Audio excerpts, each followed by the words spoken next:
fígado é importante para o emagrecimento? Como assim, doutor Cristiano? Então, assim como o intestino é extremamente importante para o emagrecimento, o fígado também né? Porque os nutrientes eles são absorvidos no intestino e caem na corrente sanguínea. Essa corrente sanguínea, né, as veias que passam ali pelos intestinos, vão drenar diretamente para o fígado. E o fígado é o nosso órgão principal do metabolismo. Então, a maior parte do metabolismo do corpo, é claro que todas as células têm atividade metabólica, a célula cerebral, a célula muscular cardíaca, a célula muscular esquelética, né? Todas as células têm atividade metabólica, mas o fígado é o que centraliza o nosso metabolismo, né? Que o metabolismo nada mais é do que o conjunto das reações químicas que o nosso corpo precisa produzir para manter a vida e para executar suas funções, né? As diversas funções, respiração, a filtragem do sangue, o próprio metabolismo do açúcar, o metabolismo das proteínas, o metabolismo das gorduras, e o fígado centraliza isso.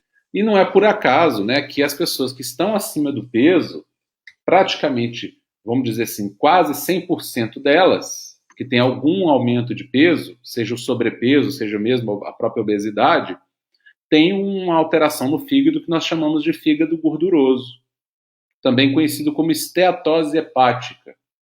Então, esse fígado gorduroso é um sinal de que essa pessoa está com alteração metabólica, que a gente chama de síndrome metabólica, que nela se incorpora a própria obesidade, o excesso de gordura visceral, e pode estar associada ou não com diabetes ou pré-diabetes, pressão alta, alteração de triglicérides e de colesterol HDL, né? Então, o colesterol HDL, que é o bom, baixo, triglicérides alto, aumento de gordura abdominal, região visceral, e o fígado propriamente é uma víscera, então ele próprio fica gorduroso, né?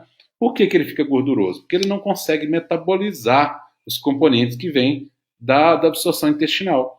Não conseguindo metabolizar, ele começa a produzir excesso de triglicérides.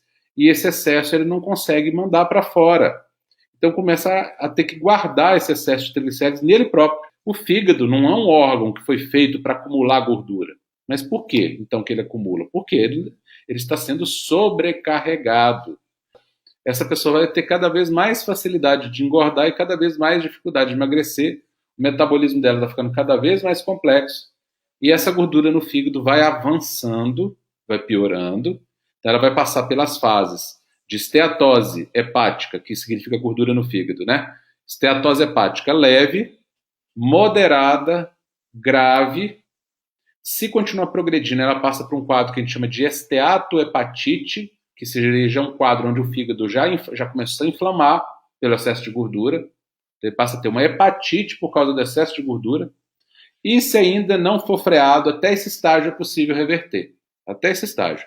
Mas se nesse estágio não for revertido, ela vai evoluir em algum momento para um quadro de cirrose ou mesmo de câncer de fígado.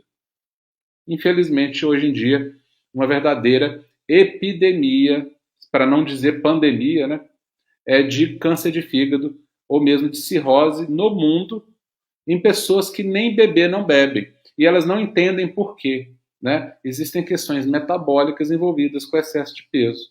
A pessoa desenvolve um quadro de gordura no fígado que não é tratado, ela continua engordando, ela continua nessa síndrome metabólica, né? E muita gente fala assim, mas fulano nunca bebeu, como é que ele desenvolveu uma cirrose? Porque as pessoas só atrelam a cirrose à cirrose de causa alcoólica, que existe. Mas hoje a obesidade está sendo um problema tão importante que já está superando a cirrose de causa alcoólica. Então muitas pessoas hoje com cirrose, mas não tem nem histórico de beber ou não bebem excessivamente a ponto de ter desenvolvido um quadro cirrótico. Então, aí a gente entra num pilar, num princípio do emagrecimento, que é o fígado, a saúde do fígado. Esse slide aí mostra a sequência, né?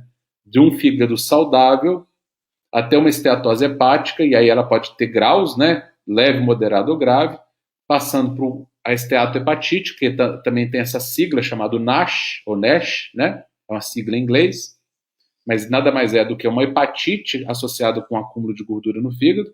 Depois ele passa para o quadro de fibrose hepática e cirrose. E um fígado cirrótico, ele já é naturalmente um fígado também com mais predisposição a desenvolver o carcinoma hepatocelular, que é o câncer de fígado, né? Então, tudo isso é evitável. Isso é importante você entender, que tudo isso é evitável. É evitável. Ninguém precisa chegar nesse estado